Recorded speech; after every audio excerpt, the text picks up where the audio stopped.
तो cartoons I am sure कि हर किसी ने अपने बचपन के अंदर कार्टून्स देखे होंगे और यहाँ तक कि समर्स के हॉलीडेज में जो कि अभी आने वाले हैं उस टाइम पे तो पूरे दिन तुम टीवी और कार्टून्स बस Doraemon, Shinchan, Ben 10, roll number 21 और भी बहुत सारे। और हमारे बचपन का एक बहुत बड़ा पार्ट डिज्नी चैनल से जुड़ा है क्योंकि उस टाइम पे डिज्नी पे काफी फेमस और काफी बड़े कार्टून्स आते थे। लेकिन डिज्नी ज्यादातर फेमस था अपनी कार्टून मूवीज की वजह से, जैसे कि मोना, फाइंडिंग नीमो और डिज्नी की सारी प्रिंसेस फेरी टेल्स। और एज अ ग्रो मैन मैंने डिज्नी की सारी प्रिंसेस फेरी टेल्स देखी है। तो हाँ, डिज्नी बहुत ही बड़ा पार्ट है लोगों के बचपन का। लेकिन क्या तुमने कभी सोचा है कि जो तुम डिज्नी की मूवीज देखते थे बिना कुछ सोचे समझे, बिना अपना दिमाग लगाए, उन मूवीज के पीछे डार्क थ्योरीज भी हो सकती हैं जो कि तुम्हें काफी हद तक डिस्टर्ब कर सकती हैं या फिर तुम्हें काफी हद तक चौंका सकती हैं कि ये कब हुआ। तो अगर तुम अपने बचपन को वैसा रखना चाहते हो जैसा कि वो भी है तो तुम इस वीडियो को स्किप कर सकते हो। लेकिन अगर तुम्हें अपने बचपन को थोड़ा डार्क और थोड़ा क्रीपी बनाना है तो चलो शुरू करते हैं। तो सबसे पहली डार्क थ्योरी है मोना के बारे में। तो मोना का पहला पार्ट 2016 में आया था जिसमें हार्ट ऑफ गॉडनेस को ढूंढने जाती है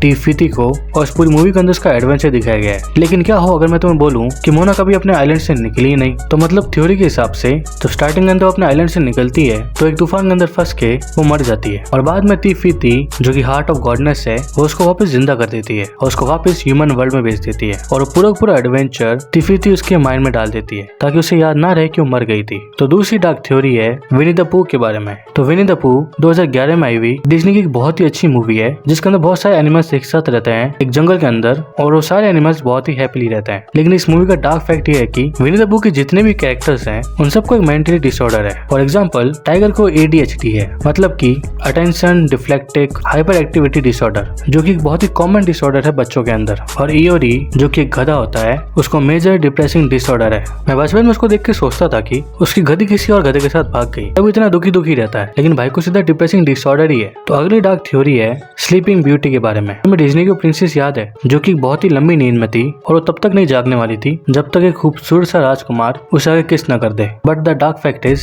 उस राजकुमार को पता ही नहीं था कि वो जिंदा है या मर गई, तो वो एक लाश को क्यों किस कर रहा था। सबकी अलग अलग फैंटेसी होती है। तो अगली डार्क थ्योरी है पीटर पैन के बारे में। तो अगर तुम्हें याद ना हो तो मैं दिला दूं तो पीटर पैन एक बच्चा था जिसका बचपन कभी खत्म नहीं होने वाला था, जो कि गुमशुदा बच्चों के ग्रुप का लीडर था और वो लोग एडवेंचर पर जाते थे और कैप्टन हुक इस स्टोरी का विलन है। But the dark fact is Peter pan is a villain. वो बच्चों को किडनैप करता था अपने एडवेंचर के लिए और कैप्टन हुक उसे रोकता था। यहाँ तक कि कैप्टन हुक के जितने भी पायरेट्स थे वो सारे वो बच्चे थे जो कि उसने पीटर पैन से रेस्क्यू किए थे। तो कभी कभी हीरो विलन हो सकता है और विलन हीरो हो सकता है। बाकी अगली डार्क थ्योरी है फाइंडिंग नीमो के बारे में। तो हम सबको पता है कि नीमो इस मूवी के अंदर लापता हो जाता है और उसके पापा उसे ढूंढते हैं, लेकिन असलियत में मार्लिन जो कि नीमो के पापा होते हैं वो एक बहुत ही बड़े दुख के अंदर होता है कि बेराकुडा जो कि फिश होती है उसने मार्लिन की बीवी को और उसके सारे एक्स को खा लेती है और मार्लिन उसके बाद में इतने ज्यादा दुख में चला जाता है कि उसे हेलुसिनेशंस होते हैं नीमो के बारे में। और वो जो पूरी मूवी के अंदर नीमो को ढूंढ रहा होता है दरअसल वो खुद को ढूंढ रहा होता है और फिर लास्ट में जब उसको एक्सपीरियंस होता है कि वो सब कुछ खो बैठा है और नीमो जैसा कोई नहीं है तो वो अपने दुख से बाहर आ जाता है। और नीमो का लैटिन में मतलब होता है नो वन। और सच में मार्लिन के साथ कुछ ज्यादा ही बुरा हो गया। बाकी हमारी अगली डार्क थ्योरी है फ्रोजन के बारे में। तो दरअसल फ्रोजन मूवी डिज्नी बनाना ही नहीं चाहती थी, उनका कोई प्लान नहीं था ऐसी कोई मूवी बनाने का, बट उन्हें बनाना पड़ा क्योंकि उस टाइम पे लोग गूगल पे एक चीज बहुत ही ज्यादा सर्च कर रहे थे और वो था